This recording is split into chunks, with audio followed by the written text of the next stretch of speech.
Está la doctora Carmen Inver Brugal, aniversario de la muerte de Francisco Alberto Camaño. ¿Es lo correcto decir de la muerte de Francisco Alberto, doctor Inver? Usted sabe que a veces yo me pregunto eso, pero Camaño fue fusilado. Sí. Fue fusilado junto a Heberto Lalane José y Alfredo Pérez Vargas. Pero uno menciona siempre al coronel de Abril, que vino ya fuera de tiempo y sabiendo, Yulisa, que era una especie de inmolación, porque el país era distinto.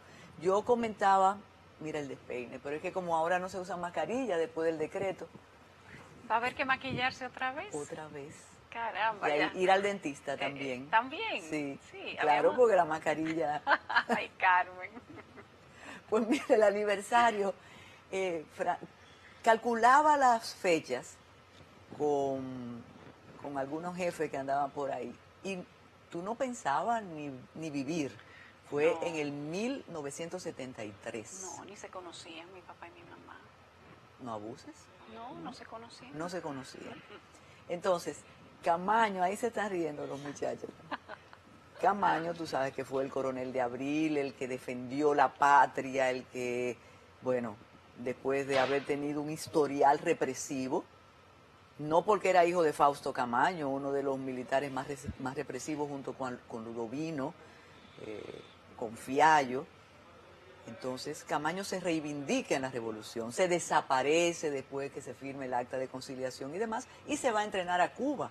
Pero el entrenamiento duró tiempo y más tiempo. Se pasó de tiempo. Se pasó de tiempo. Sí.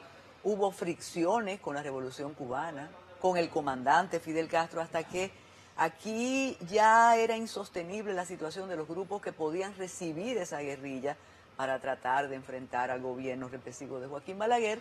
Y ellos decidieron venir, pero 9 hombres, por Dios, Yulisa.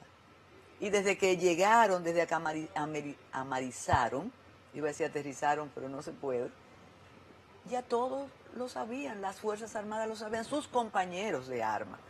Y me decía siempre Hamlet Herman, con mucha propiedad, que el país que ellos dejaron en el 65 era muy diferente al 70.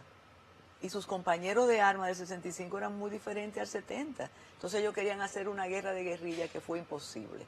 Entonces ya... Pero él se reivindicó aún cuando lo fusilaron. Ah, pero claro que sí.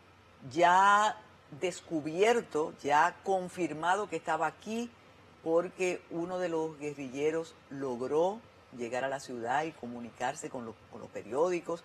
Don Juan no creía que era él.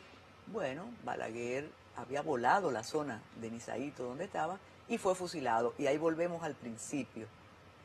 Muerto, fusilado, lo mataron. Y así como dice el poeta que hay muertos que van subiendo cuando más su ataúd baja, Joaquín Balaguer no quiso que ese cuerpo viniera a la capital porque eso iba a ser terrible. Claro. Entonces lo queman y esparcen sus cenizas por ahí.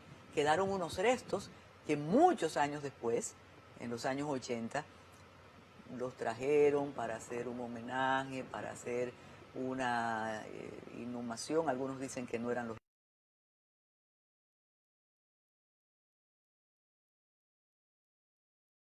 por las medidas y porque la reforma de la Constitución y que dure 20 años y que no importa.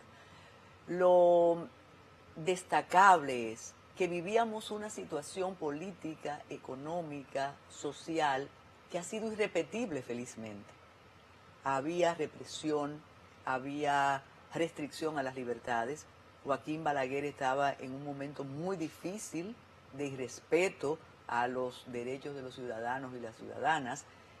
Cualquier disidente era muerto en una esquina y después a sangre y fuego y derecho todo aquello ha cambiado. Nosotros podemos hablar horrores de los distintos gobiernos que han seguido después del 78, después del 66, incluyendo los 10 años de Balaguer, pero no podemos decir que los gobiernos han sido represivos.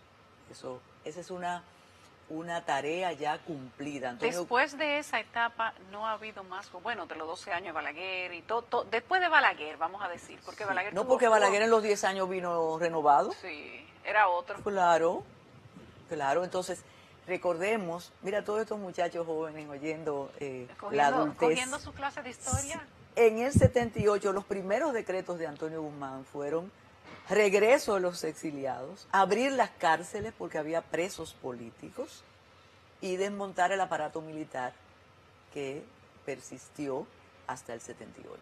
Entonces nosotros vivimos en un régimen o en unos cambios presidenciales que nos permiten decir lo que nosotros querramos ahora mismo.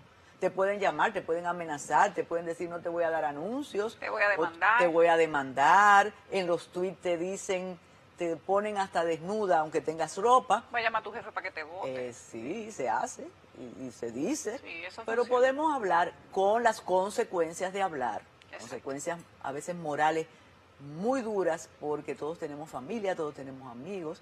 No solamente la familia, a ti no te gusta que te difamen frente a tus amigos. A los Claro. pocos, quedan pocos, son pocos pero escogidos usualmente los amigos que uno tiene.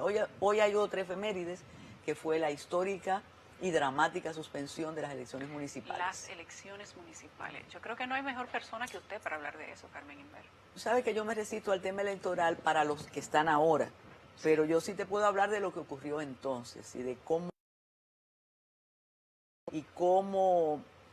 me decía un personaje muy importante de aquí, que él entendió después de conversar conmigo que la suspensión en algunos lugares era válida sin importar, y mira que tú cubriste, menos mal que yo no te escuchaba en esa época, porque estaba trabajando en otra cosa, pero si preguntamos aquí en el canal, verás, Yulisa Céspedes, que muchos no sabían que eran elecciones municipales. Cierto.